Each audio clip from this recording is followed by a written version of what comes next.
Fighting the good fight against robocalls and telephone scams. I'm Tonya Hall, and joining me is Ian Barlow, Do Not Call Program Coordinator at the Federal Trade Commission. Welcome, Ian. Hi, thanks for having me. So give us a brief summary of the FTC's Do Not Call program. How do you engage the industry and the public? So let me give you an overview of our program, and I'll address engaging the industry and public in turn. First and foremost, the Federal Trade Commission is a civil law enforcement agency.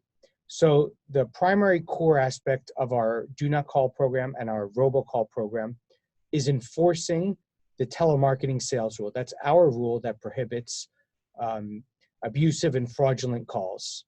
So that's the first thing, is enforcing the law. In that area, in Do Not Call and robocall cases, we've brought 145 cases. 129 are complete. These are all cases in federal court, by the way.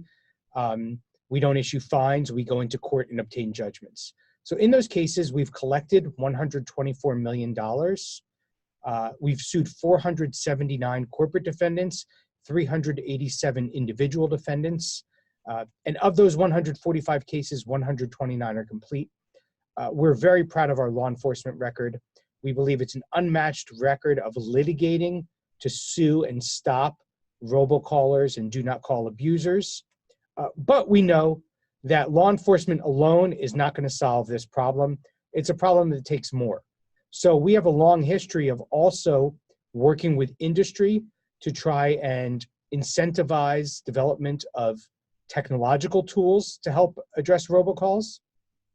And we also engage with the public through consumer education, through media outreach to educate consumers. Our industry outreach, really in 2012, we had a very innovative idea to begin public challenges, essentially contests with cash prizes for developing call blocking tools. At the time, there were very few call blocking tools available on the market. In the several years following, we ran a couple more challenges. We did 4 in total. 2 of the winners developed apps that are now on the market. And today there are hundreds of different call blocking solutions available to consumers for mobile phones, for some kinds of landline phones, and it's a rich, mature industry. Now, do we believe that we are the sole reason for that? Of course not. But we do believe our cash prize contest really helped incentivize the development. We continued supporting the call blocking industry in 2017 by making lots extra data available for them to use.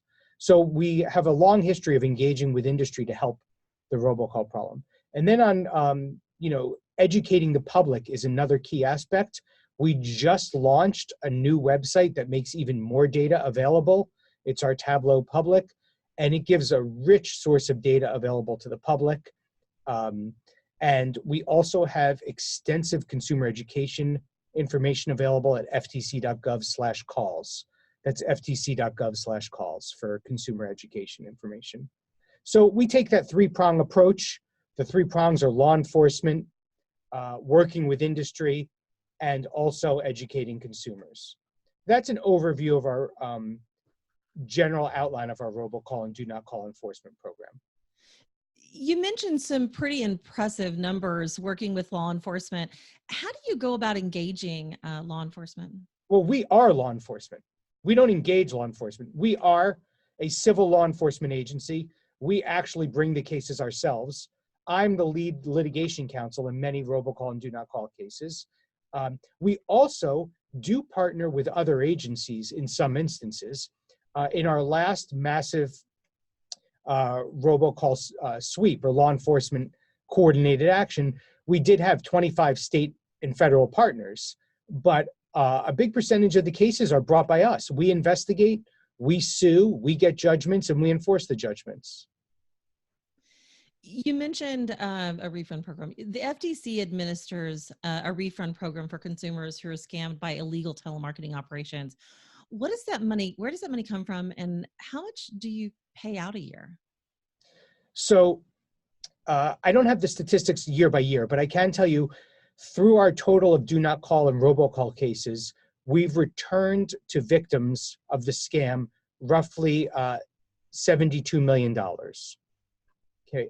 Now, this is in a subsection of our robocall cases where the robocalls involve a fraud. So this isn't Dish Network trying to sell you a satellite dish that really works. This is more like um, offering you credit card rate reduction services that don't actually exist, and there is no product. The consumers pay the money and never get anything. We bring those cases in federal court. We ask the judge to appoint a receiver, to issue a temporary restraining order, to freeze the bank accounts, and preserve all the assets so that at the end of the case, when we win, we can provide what we call consumer redress, give the money back to the consumers. That money is on a case-by-case basis, depending upon how much the scammers took in that case and how much the consumers lost. And we administer that redress through the receivership, and that money goes back directly to the consumers. Some of our other cases that involve just abusive calls, not fraudulent, where it's violating your privacy rights, but the consumers don't lose money. In those cases, the money we collect goes to the Treasury. But we're very proud of the work we do to return money to the victims of scams. And you should be. To what degree does an individual complaint help in the grand scheme of stamping out illegal calls? I'm really glad you asked. It's an important aspect of our program.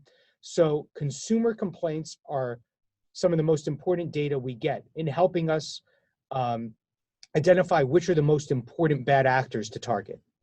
So we get on average 5 million complaints per year about abusive, unwanted calls. It's about 15,000 per day. So we get a ton, and every single one of those is helpful. The more data we have, the better, and the more we can get a complete picture of what's going on. Consumers can just go to donotcall.gov to file a complaint.